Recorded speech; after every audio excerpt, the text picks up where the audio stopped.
Queridos irmãos, a paz do Senhor, que alegria poder estar aqui com os irmãos para mais uma pré-aula da Escola Bíblica Dominical. Hoje, a lição de número 1 desse terceiro trimestre do ano de 2022. E eu louvo a Deus porque até aqui o Senhor tem nos ajudado. Estamos então começando o novo trimestre. A lição bíblica para esse terceiro trimestre tem por título Os ataques contra a Igreja de Cristo, né? E o subtítulo, As sutilezas de Satanás nestes dias que antecedem a volta de Jesus Cristo. Durante todo esse trimestre, nós vamos tratar um pouco acerca dessas sutilezas. Hoje eu vou falar da sutileza de Satanás contra a igreja, mas no decorrer do trimestre vamos abordar temas tipo banalização da graça, imoralidade sexual, normalização do divórcio, materialismo e ateísmo, ideologias contrárias à família, relativização da Bíblia Sagrada e uma série, mídias sociais e uma série de outros assuntos que são tratados como que de forma sutil para tentar desvirtuar o foco da igreja da verdadeira salvação em Cristo Jesus. Hoje, queridos, eu vou abordar a lição de número 1 desse terceiro trimestre. A lição que tem por título As sutilezas de Satanás contra a Igreja de Cristo. E eu já quero partir para o conteúdo da lição, não é? O texto áureo da lição, que está na primeira carta do apóstolo Paulo a Timóteo, capítulo de número 4, versículo 1, onde diz: Mas o Espírito expressamente diz que nos últimos tempos apostatarão alguns da fé, dando ouvidos a espíritos enganadores e a doutrina de demônios. A verdade prática para essa lição diz: de forma sutil e sorrateira, o diabo desfere ataques à igreja. É preciso que cada crente saia ao combate com as armas espirituais dadas por Deus. A leitura bíblica, queridos, para essa lição, ela está em 1 Timóteo, capítulo 4, versículos de 1 ao 5, onde diz assim: Mas o Espírito expressamente diz que, nos últimos tempos, apostatarão alguns da fé, dando ouvidos a espíritos enganadores e a doutrinas de demônios, pela hipocrisia de homens que falam mentiras, sendo cauterizada a sua própria consciência, proibindo o casamento e ordenando a abstinência dos manjares que Deus criou para os fiéis e para os que conhecem a verdade, a fim de usarem deles com ações de graças, porque toda criatura de Deus é boa, e não há nada que rejeitar, sendo recebido com ações de graças, porque pela palavra de Deus e pela oração é santificada. Amados irmãos, nós estamos agora diante de um grande desafio, ou por que não dizer, alguns dos grandes desafios da atualidade, que é desvendar, ou por que não dizer, detectar, não é? Tomar conhecimento e sermos vacinados através da palavra de Deus acerca dos ataques que o Satanás, juntamente com seus demônios, estão proferindo de forma sutil contra a igreja do Senhor. No texto que eu acabei de ler, o apóstolo Paulo, ele resume o conteúdo dessa lição quando nós observamos, por exemplo, alguns termos aqui que nós estudamos no trimestre passado. Vamos supor, ele faz menção aos últimos tempos, ele faz menção à apostasia, ele faz menção a espíritos enganadores, a hipocrisia de homens, não é, irmãos? A mente cauterizada, não é? E uma série de outros termos que são fundamentais para nós compreendermos esse assunto de maneira eficaz, ou seja, de maneira que nós aprendamos e possamos colocar em prática de maneira aceitável. Então, esses ataques, eu já posso adiantar para os irmãos, são ataques que são proferidos de forma sutil e de forma extremamente perspicaz, contra a igreja do Senhor.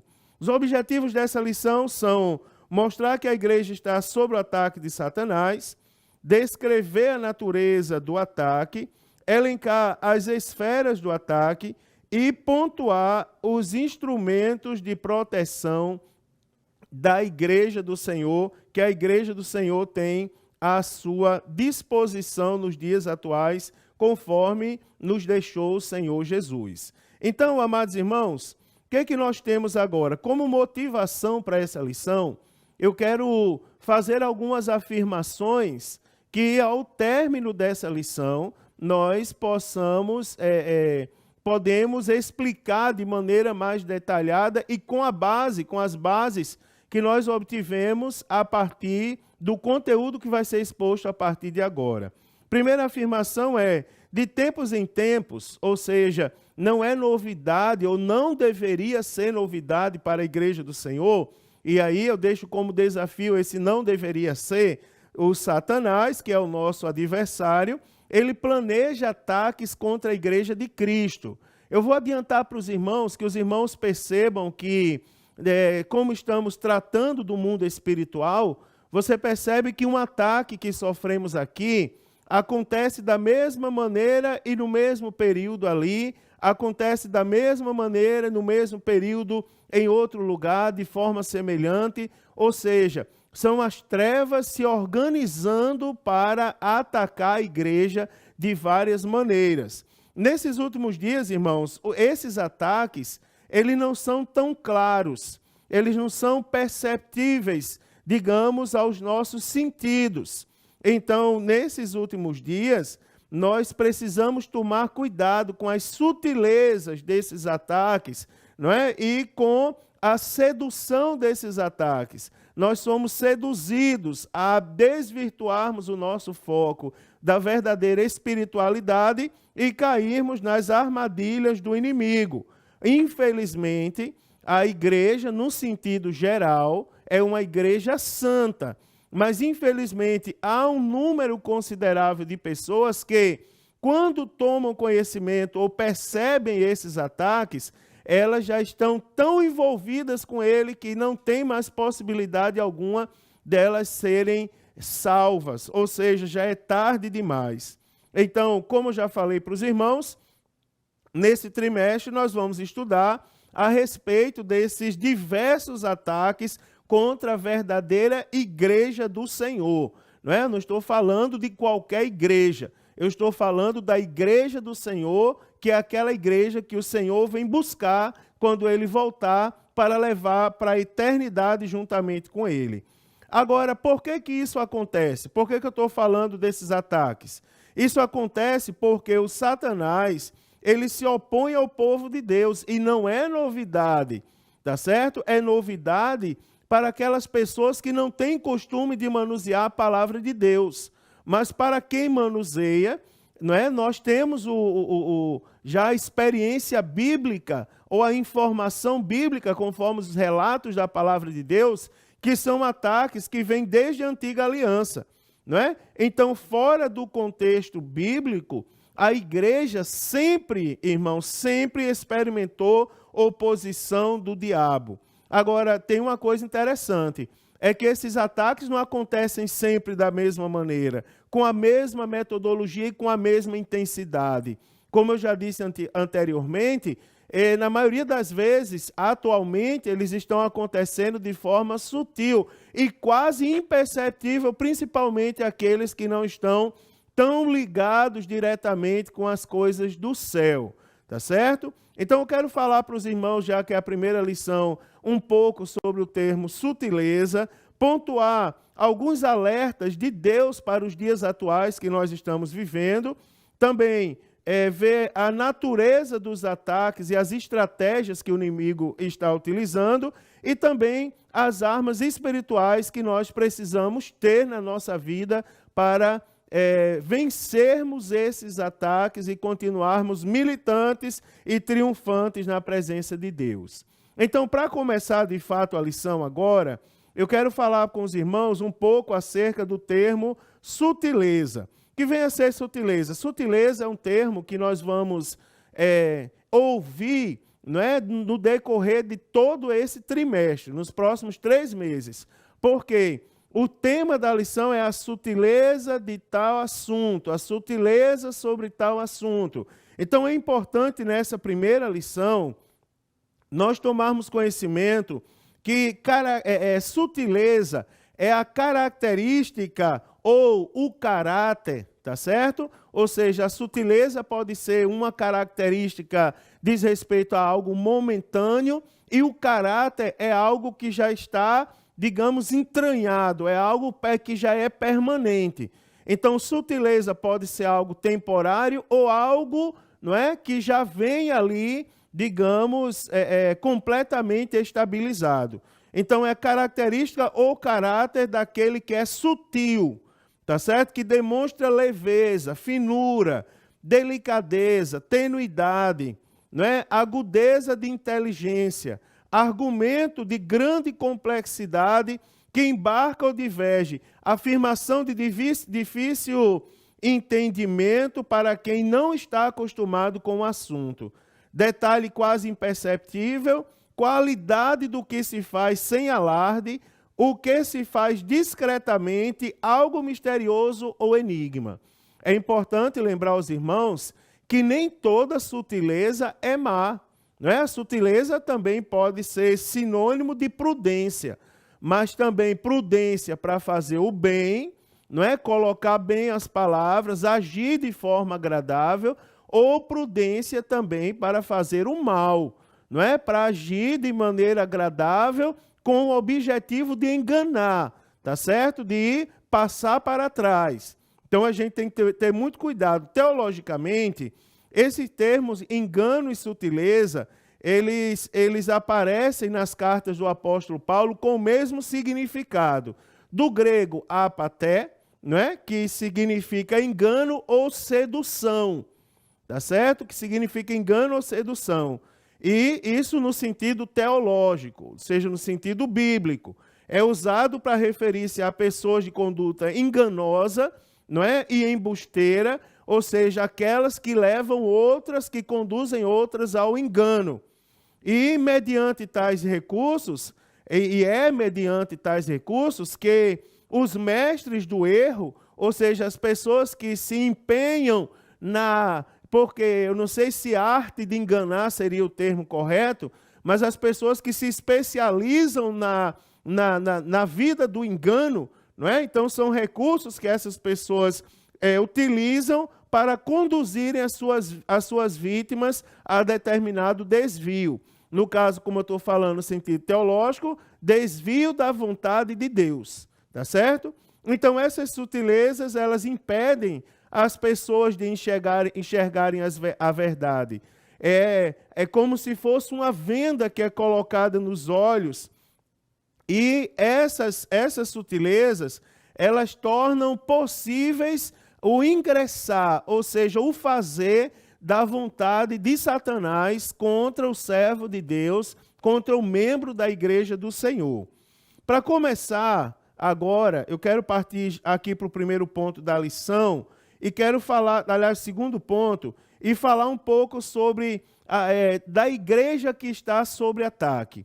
Primeira coisa que eu quero começar a esmiuçar agora é falar para os irmãos um pouco acerca de como isso está acontecendo. Preste bem atenção como é interessante. É de fácil constatação a todos nós que somos membros da igreja do Senhor, e aí vale a pena lembrar aos irmãos que nós juntos, não é? Nós formamos a igreja de Cristo, tá certo? Lembrando aos irmãos que igreja é um termo no sentido coletivo, conjunto de pessoas que foram chamadas para fora. No nosso caso, fomos chamados para fora para fazermos a vontade de Deus. Então, nós somos a igreja. E na Bíblia Sagrada, nós aprendemos que a igreja ela é comparada a um corpo, onde nós somos membros do corpo e precisamos estar ligados uns com os outros, assim como o membro do corpo é ligado. Também nós aprendemos que Jesus Cristo é a cabeça, ou seja, ele comanda o corpo, não é? É importante lembrar disso porque sabendo dessa definição de igreja, lembrando o que é igreja, nós podemos extrair as características da igreja. Nós precisamos saber quem nós somos, do que nós fazemos parte.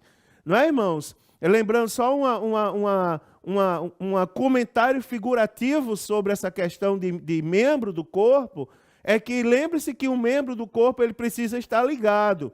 Um membro do corpo fora do corpo, ele não sobrevive. Mas também, se ele estiver dentro do corpo e não estiver ligado com os demais membros, ele também não sobrevive. Ele não recebe os nutrientes, a irrigação sanguínea, e ele também vai falecer, tá certo? Então, é de fácil constatação, irmãos, a oposição sistematizada que os cristãos estão sofrendo de forma cada vez mais acentuada à medida que se aproxima a volta do Senhor Jesus.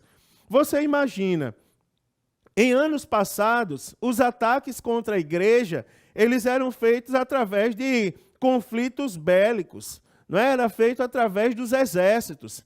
Você imagina, irmãos, que na época de determinado imperador romano, você imagina que os cristãos eram chamados de canibais e perseguidos e maltratados, encarcerados e mortos, porque eram acusados de comer o corpo de Cristo. Você imagina, não é? De se apropriar do corpo de Cristo, eram chamados de canibais por isso. Hoje em dia, irmãos, não é? Isso não ocorre dessa maneira. Hoje em dia, a sutileza, o ataque é tão sutil que ele está acontecendo com a normatização de comportamentos e práticas que são contrários à nossa fé.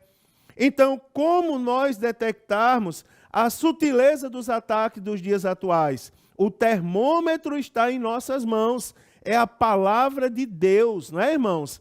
Nós temos que ter conhecimento da palavra de Deus, e eu vou me aprofundar nisso um pouco mais adiante, para nós sabermos identificar quando a normatização de comportamentos e práticas, elas entram em conflito ou não, tá certo? Com a nossa fé, com a fé cristã.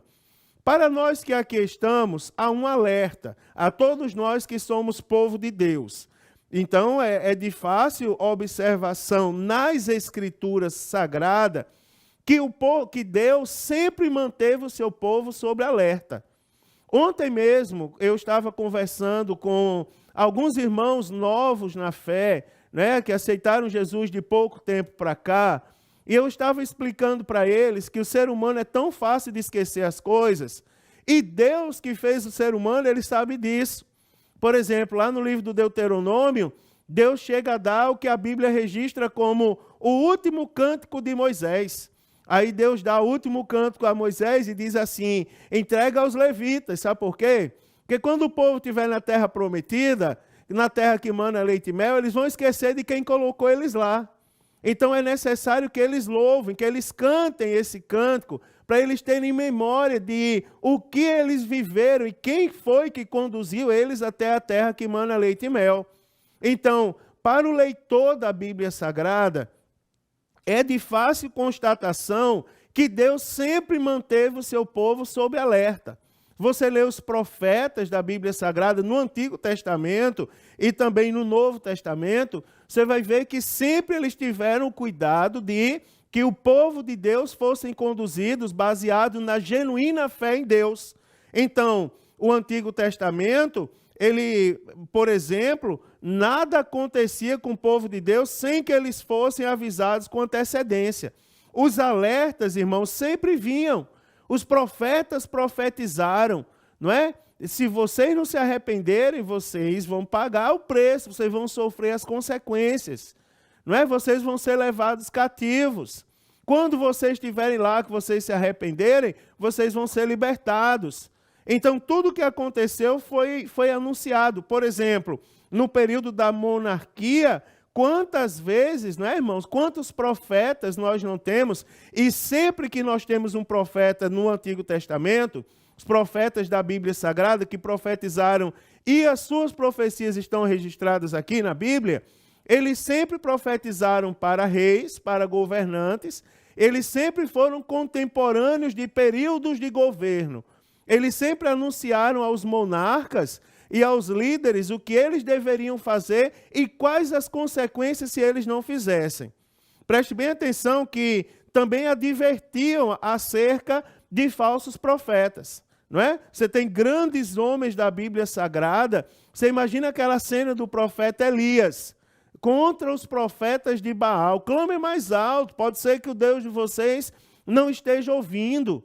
Não é, irmãos? É terrível aquilo, uma luta direta contra falsos profetas, contra pessoas que se levantavam para tentar conduzir o povo de Deus à idolatria a deuses estranhos, não é? E as práticas que vêm atreladas a essas práticas idólatras.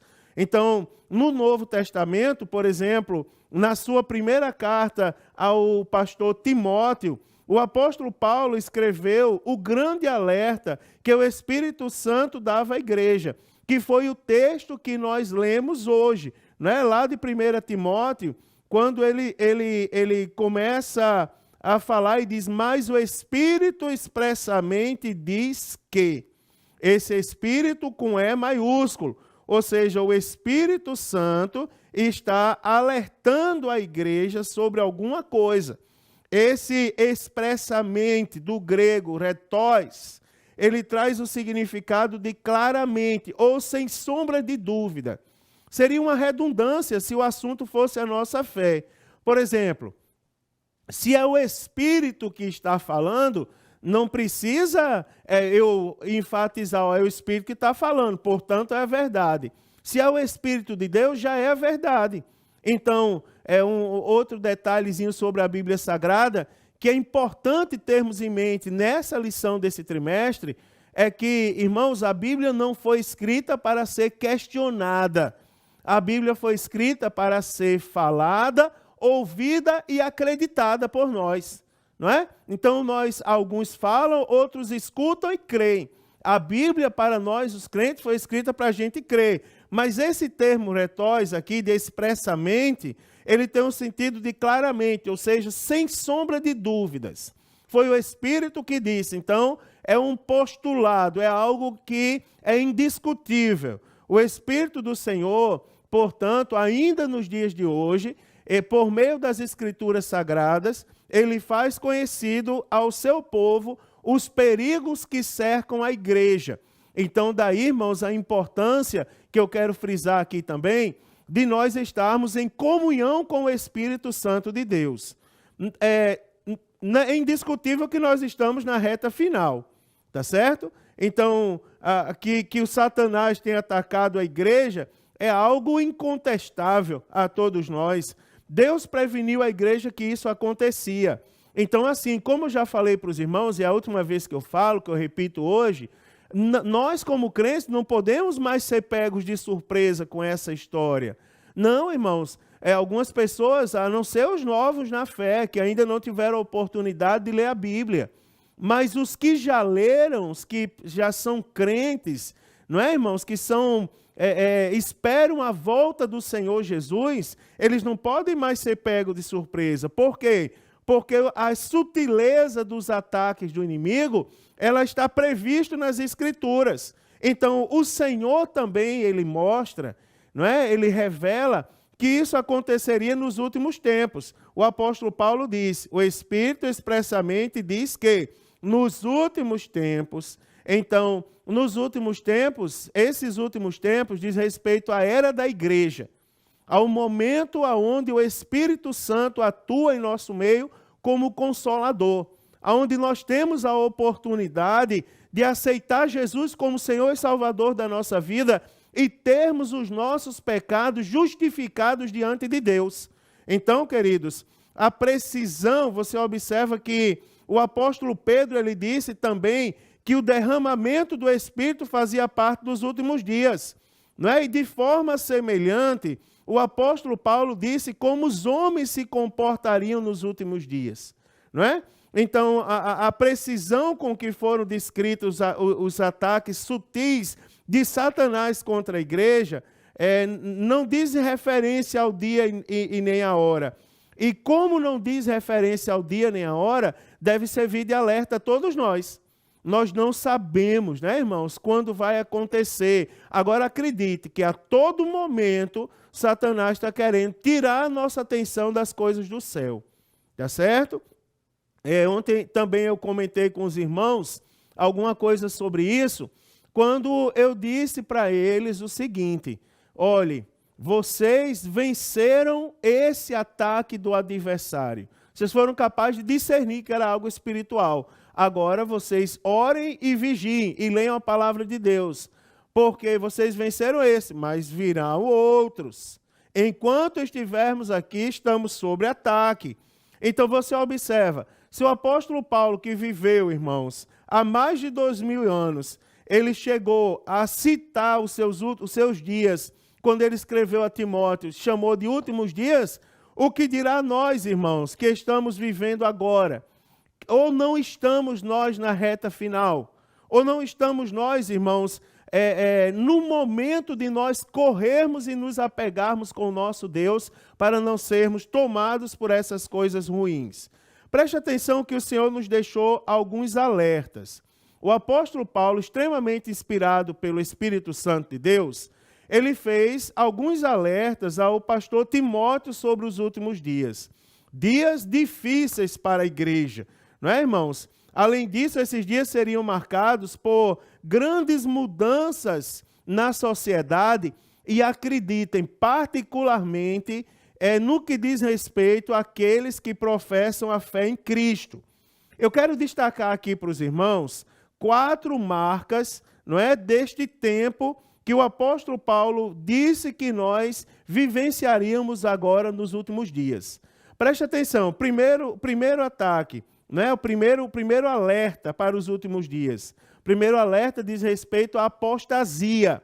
E eu quero lembrar você o significado de apostasia, do grego apostasis, tá certo? Que significa o abandono premeditado e consciente da fé cristã. Ou seja, alguém que planeja e de forma consciente se desvia da fé em Deus. Terrível, irmãos. O termo apistemia é definido como apartar, decair, desertar, retirar, rebelião, abandonar, afastar-se daquilo que antes estava ligado. Apostasia é o desvio total de parte ou da totalidade dos ensinos de Cristo e também dos ensinos apostólicos. Veja como nós temos que vigiar para nós não apostatarmos da nossa fé. Irmãos, quer ver uma coisa? Eu vou só abrir mais um parênteses, porque a lição é boa, o assunto é bom, e ele faz a nossa mente funcionar de uma forma impressionante e aplicar ao nosso dia a dia. Por exemplo, o que vem à sua mente se alguém dá um chute na sua canela? Você imagina, alguém já topou em algum móvel em casa? Você vai andando e dá aquela topada, e dá aquela dor na canela, ou então no dedo mindinho do pé. Imagine quando isso acontece de forma, digamos, sem ser premeditada. De repente aconteceu. Você dá um glória a Deus, né, irmão? Glória a Deus, porque a minha canela está doendo. E quando alguém chuta, você também faz isso? Porque a grande questão dessas coisas, você imagina que a nossa luta não é contra a carne nem contra o sangue. A nossa luta é espiritual. Você observa que a guerra está aqui, ó. Está no nosso, não é, irmão? Na nossa ligação direta com Deus. Aí você vai imaginar, às vezes quando as pessoas são, digamos, incentivadas, recebe um incentivo, recebe ali um incentivo de alguma parte, elas se desviam em parte da fé. Você imagina que algumas pessoas agridem Deus. Se você ler Malaquias, você vai entender como que nós podemos agredir Deus com palavras. Por exemplo, aí lá em Malaquias diz que algumas pessoas dizem: vejam os ímpios como eles prosperam, e nós que servimos a Deus não prosperamos. Como que pode agredir Deus com palavra? Dessa maneira, quando você blasfema contra Deus e em parte você se desvia conscientemente da fé em Cristo. Agora, a apostasia pode ser o desvio de parte ou da totalidade dos ensinos de Cristo e também dos ensinos apostólicos. Então, irmãos, nesses últimos dias, você imagina, falando no sentido espiritual, você imagina que, aliás, continuando no sentido espiritual, você imagina que, infelizmente, nós temos falsos obreiros surgindo todos os dias, e esses falsos obreiros são aqueles que apresentam uma salvação de forma fácil, não é? Uma graça divina sem valor. Por exemplo, uma graça que não exige mais arrependimento de pecado, não é, irmãos? Por exemplo, aquela graça que não exige mais separação da imoralidade, que não exige mais lealdade a Deus e os padrões de Deus em conformidade com a Bíblia Sagrada. Tenha cuidado, irmãos, com os apóstatas, né? Os falsos evangelhos voltados com essas características que eu falei, geralmente são evangelhos que são pregados e dizem respeito a interesses humanos e não a interesses de Deus, necessidades de alvos egoístas, não é, que buscam popularidade por causa da sua mensagem fácil e agradável, no lugar de buscar a glória do Deus genuíno. A segunda coisa, o segundo alerta, são os sermões, são as falsas doutrinas, que têm origem humana e têm origem demoníaca. Vou voltar à escola dominical, não é? Vou voltar ao discipulado, para mostrar aos irmãos lembrar os irmãos que a profecia, ela pode ter 3 fontes. A profecia pode ser de Deus, mas ela também pode ser oriunda do espírito do homem ou de espíritos malignos. O alerta que eu estou fazendo agora é de falsas doutrinas, não é, que surgem a partir do espírito humano e do espírito de Deus. Irmãos, como pastor pentecostal, eu quero dizer a vocês que se nós estivermos ligados com o Espírito Santo de Deus, o Espírito Santo de Deus vai nos fazer sentir. E o dom de discernimento é um dom do Espírito. E nós temos que pedir ao Espírito Santo que acrescente na nossa vida o dom do discernimento de espíritos diariamente. Porque é um dom, é algo sobrenatural que é acrescentado na nossa vida. Não é, irmãos? A falha dos apóstatas é devida, irmão, a aborrecerem espírito enganadores e a ensinos demoníacos. Tá certo? Em outras palavras, detecta nela as estratagemas maléficas de Satanás e de seus aliados. Assim como discernir a sua influência operante na oposição às igrejas e, de modo igual, irmãos, na resistência que os homens opõem à verdade. Então, nós temos que esses demônios, eles empregam agentes humanos. Mais à frente eu vou mostrar aos irmãos. Eles podem empregar agentes humanos de forma consciente ou inconsciente. Quer ver uma coisa? Eu vou falar para você. Tem pessoas que elas são tão inocentes. Agora, a inocência nesse caso é um perigo também. Porque a Bíblia diz assim, que muitos pecam por não conhecerem a verdade. Ou seja, o não conhecimento da Bíblia leva o homem a pecar, por exemplo, a ser enganado. Então é um engano por ignorância. É algo que não deveria acontecer, mas infelizmente acontece porque alguns não têm prazer na lei do Senhor. E também o engano, ele pode ser de forma consciente.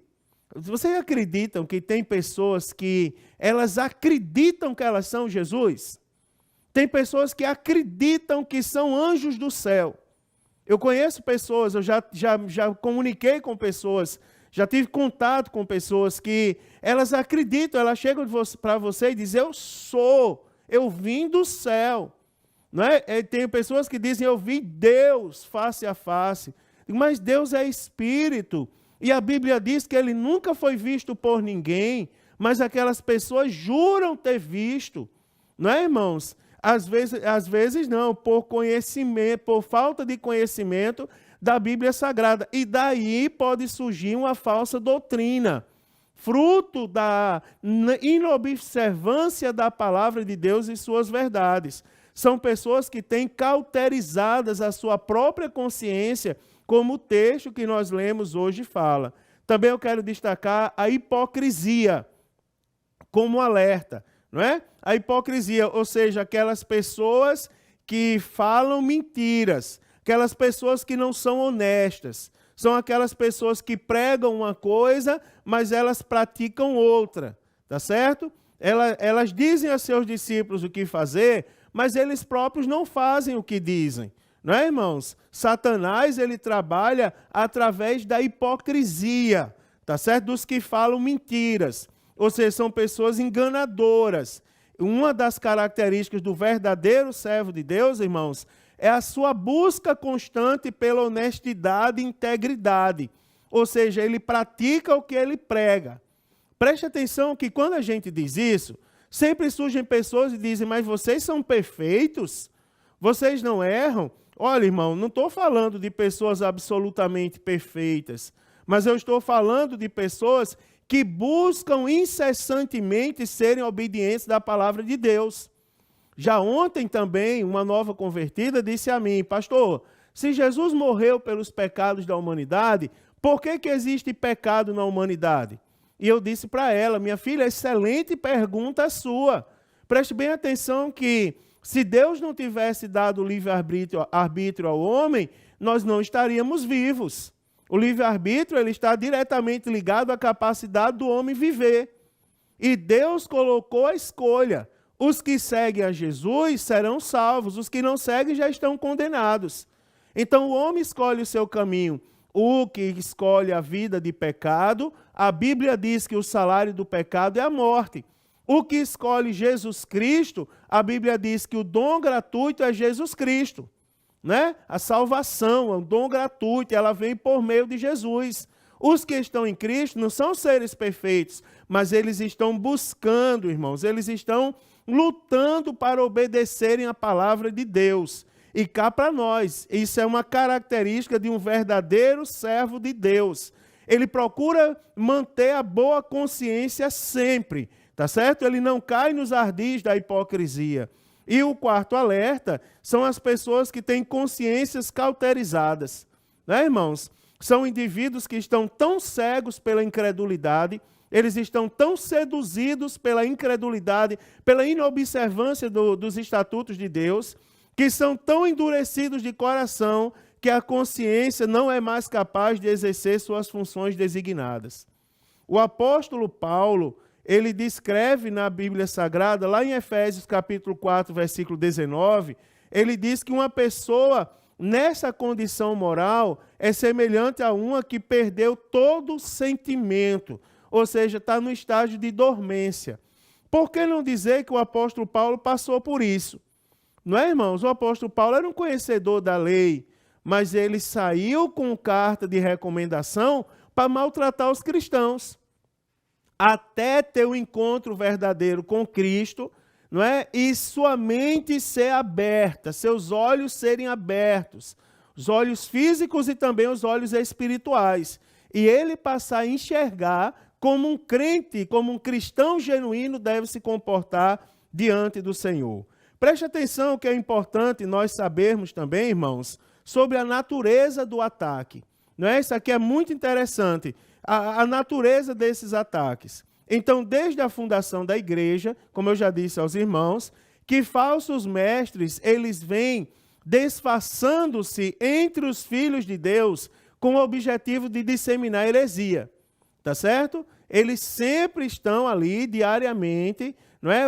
Se você ler a carta de Judas, você vai ver como Judas ele é duro acerca daqueles que estavam no meio da igreja, disfarçado, não é? Ali de forma dissoluta, tentando seduzir, tentando corromper a igreja de Deus. E ele é muito claro, e eu vou usar um termo bem próprio, ele esculhamba com os falsos profetas. Não é? Depois você lê a carta de Judas. Então Jesus disse que os mestres do erro, ou seja, os enganadores, eles se apresentariam vestidos de ovelha, mas interiormente como lobo devoradores. Né, irmãos? Então a Bíblia classifica como falsos apóstolos, não é? Ou obreiros fraudulentos, não é? Identificando-os como agentes de Satanás, que se transfiguram em ministros da justiça. Temos que ter cuidado, irmãos. Devemos, por isso, acautelarmos deles. Não é? É o sinalzinho amarelo. Cuidado com os falsos profetas. Assim, ó, deixa eu ensinar para você. Mas, pastor, eu nunca li a Bíblia. Mas eu vou ensinar para você. Todo e qualquer ensinamento que contrariar o ensinamento bíblico, nós não devemos, ouvimos até por educação, quando não podemos fechar os ouvidos. Não é? Mas nós não devemos seguir, não devemos guardar no nosso coração. Eu vou dar um exemplo prático. Se alguém disser a você, não vá mais para a igreja, cuidado com essas pessoas. Não é, irmão? Não ore mais, não precisa orar tanto, não precisa cantar tanto na igreja, não precisa ler tanto a Bíblia Sagrada. Não é ganhar alma, não eu vou lá ganhar alma, discipular, eu vou lá fazer isso. Não é, irmão? Vocês não têm que fazer isso. Profeta do caos. Não é, irmãos? Pessoas que banalizam o nome do próprio Deus. Você imagina, irmãos, pessoas que tornam o nome de Deus pejorativo, misericórdia. Não é, irmão? Está repreendido em nome de Jesus. Preste atenção que o apóstolo Paulo, ele deixa claro que a batalha na vida de todos nós que somos cristãos, elas não são empreendidas contra forças terrestres, não é? O apóstolo Paulo, ele diz lá em Efésios 6:12, que a nossa luta não é contra a carne e contra sangue, tá certo? Então, se tratasse disso, nós iríamos dedicar a nossa vida de fé a fazer exercício físico. Quanto mais forte, a gente derrotaria mais o inimigo, bateria mais nele. Só que não é assim. Antes de falar contra quem devemos lutar, o apóstolo Paulo, ele decreta contra quem não é a nossa luta. Não é, irmãos? Isso é muito interessante. Olha só, o apóstolo Paulo declara enfaticamente que essa batalha não é física, ela é espiritual. Uma vez alguém me perguntou, pastor, como eu devo me comportar? Eu disse, dobre o joelho e ore. Mas, pastor, disseram para fazer isso aqui. Não. A nossa luta, ela é espiritual. E a Bíblia fala de tudo que provém de Deus. Se provém de Deus, é só a gente orar a Deus. E nós temos que buscar a Deus. A expressão carne e sangue, irmãos, ela fala acerca da espécie da batalha. Não é? Uma expressão usada no Novo Testamento para se referir ao ser humano, ou à natureza do homem. Portanto, ao usá-lo, o apóstolo Paulo quer que nós venhamos a entender que a natureza humana, em contraste com os seres espirituais, não possui a matéria e, portanto, não são carne e sangue. Dessa maneira, não se trata de luta humana, ou seja, não é luta de homem com homem. Eu estou falando de luta contra inimigos espirituais. Ou seja, nossa luta não é física, ela é espiritual, tá certo? Algo que era bem familiar, por exemplo, aos crentes lá de Éfeso. Então seria uma tragédia, irmãos. Você imagina um soldado que vai à guerra sem saber contra quem vai lutar. Vai no escuro. Você imagina que um soldado que é treinado para lutar num campo urbano, de repente ele tem que lutar num ambiente de floresta. Não é? Porque ele não sabia onde ele ia lutar, ele não teve o conhecimento do campo de batalha. Então, o conhecimento do campo de batalha é algo que faz parte da guerra, faz parte da luta. Você observa, existem muitos cristãos que estão entrando na batalha e ferindo outros irmãos. Você imagina, irmãos, estão atingindo outros irmãos com seus torpedos, com suas armas, no lugar de atingir o arraial do inimigo. Não é? Então, o inimigo a ser derrotado é o diabo e seus exércitos, não é o irmão que está do nosso lado. A Bíblia fala do irmão mais fraco, do princípio do irmão mais fraco, que nós devemos cuidar dele, porque por ele Jesus derramou sangue na cruz do Calvário. Nós devemos que lutar contra o diabo, irmãos. E contra o diabo não se dá murro, não. Contra o diabo se ora, se jejua, se lê a palavra de Deus, não é? Você imagina que tem muitos lugares que estão indo no sentido contrário ao que Deus manda. Quando Deus diz assim, vamos lutar, irmãos, com as armaduras espirituais, com as armas espirituais, não é? Aí algumas pessoas vestem a armadura de Saul e acham que aquilo ali é suficiente para derrotar o gigante. Certa vez eu dirigia a mocidade, em determinada época da minha vida cristã, era líder da mocidade, e eu lembro que num culto de mocidade, teve um rapaz que a gente lutou por ele aceitou Jesus, Deus abençoou a vida dele, e nós apresentamos ele no culto. Né? O irmão estava apresentou e a gente fez uma festa, o rapaz chorou, se abraçou. Ele ali aceitou Jesus, vivia uma vida dissoluta, irmãos, mas aceitou Jesus. A mãe desse rapaz não gostou. E quando ela teve a oportunidade ao microfone da igreja, ela disse assim, irmão, eu louvo a Deus, que quiserem envergonhar o meu filho, acho que ela não orou, né? É o tipo da pessoa que quer lutar, e é um exemplo do que nós temos hoje, não é? Na maioria dos casos, muitas vezes. Que tentaram envergonhar o meu filho, dizendo que ele estava desviado, mas eu louvo a Deus que hoje eu dei uma tapa na cara do inimigo. Foi o termo que ela usou. E depois, quando o rapaz que ia pregar, o pastor que ia pregar chegou, ele chegou um pouco depois do que a irmã falou, e ele disse assim, quem era aquela irmã que estava tendo a oportunidade quando eu cheguei? Ele falou depois do culto. E a gente explicou, é uma irmã da igreja, tal. Ele disse, pois é, Deus me deu uma visão de uma mão bem feia aparecendo e batendo no rosto dela. Porque você imagina, não é? As músicas aí, pisa na cabeça do diabo e não sei o quê, chuta e sacode e faz aquilo, leva as pessoas a se acharem tão poderosas a ponto de não lutarem mais com as armas espirituais. Mas a nossa luta não é contra carne e sangue, é contra principados, potestades, hostes do mal. Não é, irmãos? Você nunca pensou por que a nossa luta é espiritual? A escola dominical responde. Não é, irmãos? É espiritual porque o espírito é a parte do homem que se comunica com Deus. Por que a nossa luta é espiritual? Porque o outro lado, a todo instante, quer impedir que a gente fale com Deus. Então, ele quer atingir o nosso espírito. Através dos sentimentos, do corpo, ele quer atingir o nosso espírito, que é a parte que se comunica com Deus. Não é? A gente não diz orando em espírito. Por quê? Porque é a parte do homem que fala com Deus, louvando em espírito, né? Guerra espiritual, ou seja, a nossa luta é espiritual. Então, não tem dúvidas, irmãos, que aqui a referência é em relação aos espíritos maus, não é? E isso revela a natureza dos envolvidos nos ataques que são feitos à igreja. Os maiores inimigos da igreja são seres sobrenaturais. E, nesse sentido, nós podemos dizer que a natureza desse ataque é espiritual. De fato, né, irmãos?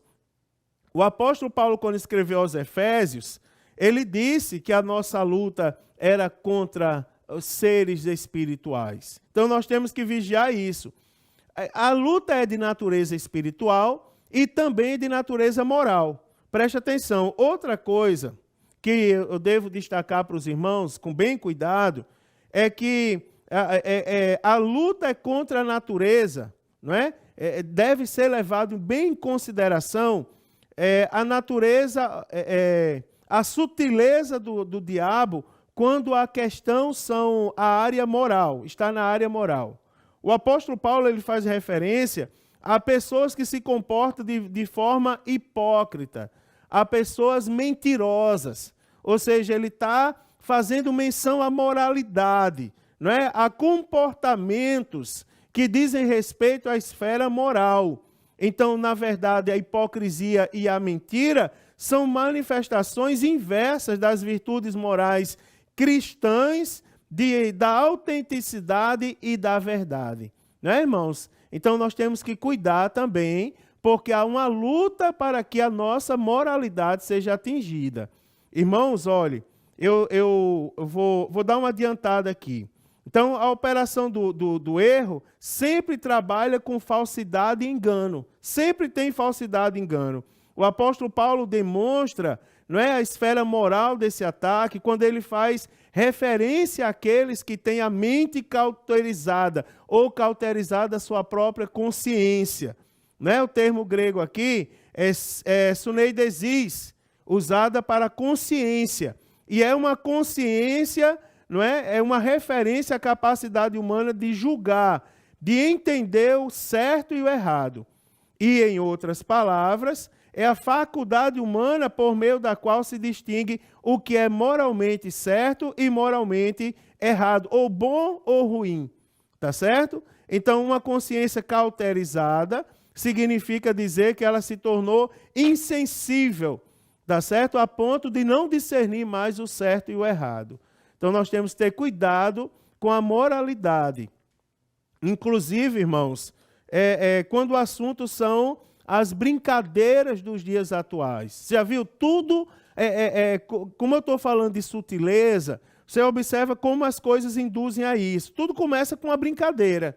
Houve um tempo que tinha um toque do celular que imitava os irmãos pregando na igreja. E parecia uma coisa engraçada, mas eu percebi que alguns jovens estavam incorporando aquela brincadeira no seu dia a dia. Ou seja, a moralidade e até mesmo o caráter deles estavam sendo atingidos por causa de um ataque sutil, de um detalhezinho. Não é, irmãos? Eu vou falar uma coisa agora que eu não vou esmiuçar, mas todos nós somos capazes de discernir. Você já viu agora que todo personagem famoso tem o sobrenome Jesus? Você nunca imaginou por quê, irmãos? Não é? Nunca imaginou? Está lá, Jesus é o Cristo, o Filho de Deus, para nós, para a nossa fé. Agora, você tem os mais terríveis personagens ao redor do mundo que praticam as coisas mais terríveis quando o assunto é fé e Bíblia Sagrada, e todo mundo destaca o termo Jesus na vida daquela pessoa. Você nunca imaginou qual o objetivo daquilo? É trabalhar a imoralidade. Ou seja, é atingir a moral, não é, irmãos? É tentar adicionar isso no dia a dia do crente. Mas em nome de Jesus nós somos vacinados pela palavra. Outra coisa, irmãos, nós temos que levar muito em consideração, tá certo? Então, o apóstolo Paulo, ele fala acerca das estratégias e ele diz: nós precisamos ficar firmes contra as astutas ciladas do diabo. Não é? Cilada vem do grego metodeia, que significa métodos, estratagemas, armadilhas. Não é? Não estou dizendo para mistificar tudo. Um pombo passou voando, caiu uma pena preta. Aquilo ali a pena do diabo que entrou na nossa casa. Não, não é isso que eu estou dizendo. Estou falando das ciladas ardis, daquilo que quer contrariar, nos levar a contrariar a palavra de Deus, tirar a igreja do foco. Tá certo? Então o diabo, leva em consideração que ele tem um arsenal incrível, irmãos, de armadilhas. Tá certo? Ele pesquisa meticulosamente em busca dos nossos pontos vulneráveis. Leva em consideração que ele anda ao derredor como leão, bramando como leão, buscando a quem possa tragar. Então ele está ali procurando as brechas, procurando o espaço que ele possa entrar e destruir. Então ele age insistentemente com o objetivo de nos levar a pecar contra Deus. E eu vou dizer uma coisa para os irmãos, ele não desiste facilmente. Presta atenção que o diabo tem algumas características que são atributos exclusivos de Deus. Por exemplo, a onisciência. Deus sabe todas as coisas, e isso é exclusivo de Deus, só Deus sabe todas as coisas. O diabo não é capaz de saber todas as coisas, isso aí é exclusivo, é um atributo de Deus. Tá certo? Ele não sabe todas as coisas, mas ele escuta muito bem o que a gente fala. Ele escuta a murmuração, escuta o que a gente diz ali, não é? No ouvido do outro. A gente tem que ter muito cuidado. Por isso que pregar a palavra de Deus não é nenhuma brincadeira. Porque quando eu denuncio o pecado, eu não posso estar em pecado. Porque o diabo está ouvindo e ele encontra brecha para chegar lá e dar uma rasteira e tentar evitar sua salvação em Cristo Jesus. Uma vez que sabemos as naturezas, a natureza espiritual e moral, nós também podemos trabalhar um pouco da esfera, ou seja, aonde, em que local especificamente que essas áreas são exploradas, né, irmãos? Então, em primeiro lugar, o apóstolo Paulo mostra que acontece na esfera religiosa. Por isso que a gente frisa muito exemplos na igreja, não é? Acontece na igreja com I maiúsculo, na igreja de Cristo, na igreja que vai morar no céu. Então, isso fica claro que quando Paulo diz que apostatarão alguns da fé, não há dúvidas que ele está se referindo a cristãos professos, não é? Que não foram capazes de resistir ao ataque do diabo, caíram na sedução do diabo. Você imagina, o diabo não vai destruir uma igreja que não tem compromisso com Deus. Ele vai tentar destruir a igreja que tem compromisso com Deus. Aí diz, mas a igreja tal, ninguém vê escândalo, não é? Ah, mas também, cadê o compromisso com Deus? Agora, eu vou dizer uma coisa, na minha, dele está lá ao redor, procurando todo instante, nós precisamos vigiar, porque nós ainda pregamos a genuína palavra de Deus. Agora eu vou dizer que não há dúvida que, quando o apóstolo Paulo diz apostatarão alguns da fé, ele está falando dos domésticos da fé, dos que caíram na sedução do diabo. Agora tem um detalhe, e o pior, não só caíram numa sedução momentânea, mas passaram a trabalhar a serviço dele. Então aqui, os principais inimigos do evangelho não são aqueles de fora, são aqueles de dentro. São aqueles que estão dentro da igreja. Então não é de admirar que as pessoas que mais causam danos e escândalos ao evangelho sejam aquelas que deveriam lutar pela mesma causa que a igreja luta, mas de repente se desvirtuam dela, não é? Por alguma razão abandonaram a fé e se tornaram inimigos da própria igreja, e certamente todos nós conhecemos alguém assim. Então, primeiro, a esfera da igreja, e como nós somos da igreja, precisamos vigiar. Segundo, a esfera social, ou seja, na sociedade, não é? Por isso, o apóstolo Paulo, ele fala, por exemplo, ele usa o termo em 1 Timóteo 4,3, proibindo o casamento. Aqui, irmãos, sem dúvida, ele está fazendo menção aos ataques contra a família. A família, a primeira e uma das mais importantes instituições que existem, não é? E por que não dizer, irmãos, como nós estamos sobre fogo cerrado, não é? Todos nós somos testemunhas dos ataques que o Satanás tem empreendido com muita fúria contra a igreja brasileira, ou contra a família brasileira, especialmente contra a família cristã.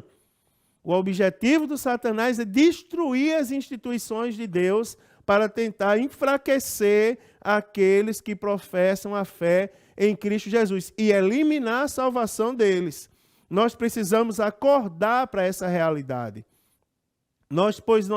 Eles estão atacando a família, né? O Satanás atinge a igreja. Famílias fracas significa igreja fraca.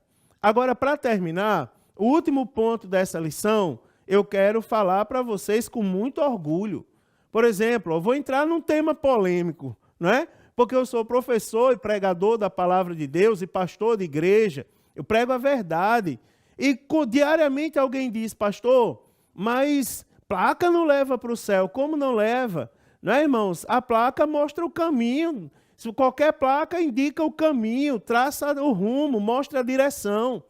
Eu não sei a placa de outros lugares, mas eu louvo a Deus e oro a Deus todo dia que a minha igreja continue, a placa da minha igreja continue conduzindo pessoas à salvação em Cristo Jesus. Sabe por que eu estou falando isso, irmãos? Porque uma das prioridades da minha igreja, não é, da nossa igreja, para a glória de Deus, é que nós militamos diariamente para protegê-la com as armas espirituais. E não podem ser outras. Primeiro, a palavra de Deus, né, irmãos? Então, pensando nas armaduras que Deus nos deu, é importantíssimo falar da principal delas. Está aqui na minha mão, ó, a palavra de Deus, a palavra da verdade. Que quando o apóstolo Paulo escreve aos Efésios, por exemplo, ele chama de espada. né? E em seu tempo, que em seu tempo tinha várias formas e dimensões, e eram feitas com diversos tipos, né, de metais. O símbolo espada era usado pelo apóstolo Paulo para indicar a palavra de Deus. Ele chama a palavra de Deus de espada do Espírito, que é a palavra de Deus, lá em Efésios 6:17, na parte B do versículo. O escritor aos Hebreus, lá em Hebreus 4:12, também faz essa afirmação. O apóstolo Pedro tentou usar a espada, você imagina, naquela cena para defender Jesus no Getsêmani. Posteriormente, lá no dia de Pentecostes, ele também aprendeu que a espada do Espírito, ela é muito mais poderosa. Vamos citar o exemplo de Jesus. Por exemplo, quando foi tentado no deserto, como que ele venceu? Ele venceu, derrotou o inimigo através da espada do Espírito. Moisés, o servo do Senhor, também tentou conquistar pela espada, né, irmão? Lá em Êxodo 2, do versículo 11 ao 15, mas descobriu que a palavra de Deus por si própria, ela é mais do que suficiente para derrotar o Egito e as suas seduções. Então, o apóstolo Paulo, ele tenta nos mostrar que a palavra de Deus, ela possui poder santificador. É um antídoto que nós precisamos tomar, irmãos, não é? Contra o culto falso, qualquer tipo de culto falso que o diabo tente colocar diante de nós. Vale a pena lembrar que toda espécie de culto que é aceito por Deus está escrito na palavra de Deus, não é? Então, sem essa palavra, nós estaríamos desarmados. Quer ver uma das grandes estratégias do maligno? É tentar convencer os crentes que eles não precisam ler a palavra de Deus. E pasmem, eu ouvi um pastor falar, eu não tenho a fonte da pesquisa, tá certo? Mas eu ouvi um pastor falar que de 90% a 97% dos cristãos nunca leram a palavra de Deus. E se nunca leram a palavra de Deus, significa que estão mais do que vulneráveis, não é, irmãos? Aos ardis, à sutileza dos dias atuais contra a igreja. Eu trouxe aqui com muito orgulho para mostrar aos irmãos na aula de hoje. Aqui está, para dar essa aula, eu não teria autoridade para ministrar se eu não trouxesse o meu certificado do ano de 2021. Não é? Aqui é o certificado entregue, não é, irmãos? Certificando por instituições nacionalmente reconhecidas a 44ª leitura da Palavra de Deus para a glória de Deus. E eu digo a vocês, em 2022, eu já terminei de ler a Bíblia agora no início de junho, e já estou lendo para a glória de Deus pela segunda vez no ano de 2022. Agora, quando chegar no final do ano, eu espero receber o certificado pela 46ª leitura da Palavra de Deus. Você acredita que tem pessoas que dizem assim, é possível um cristão ler a Palavra de Deus? Meu filho tem 11 anos de idade, está lendo pela 4ª vez. Você acredita que tem pessoas com 30 anos de fé que nunca leu um capítulo da Bíblia Sagrada? Eu vou resumir para você como é que você faz. Leia 3 capítulos da Bíblia por dia. Em um ano você leu a Bíblia toda.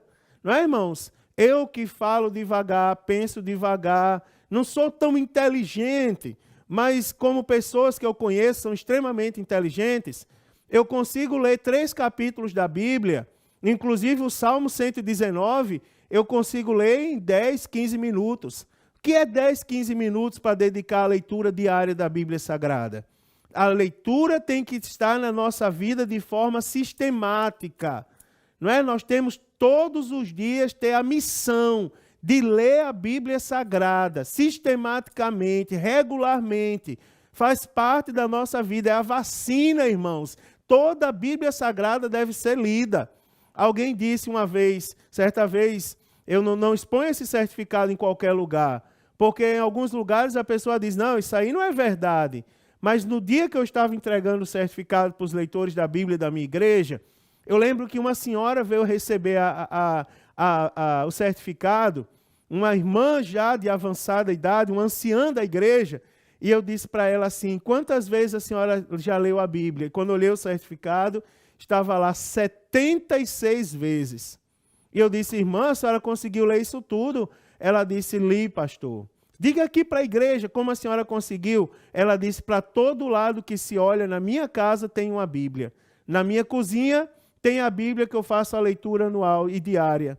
Na minha sala tem uma Bíblia marcada, que quando eu estou lá eu faço a leitura. No meu quarto, na lavanderia, em qualquer lugar que você chegar, tem uma Bíblia aberta onde você pode ler e tem o plano anual de leitura da Bíblia Sagrada.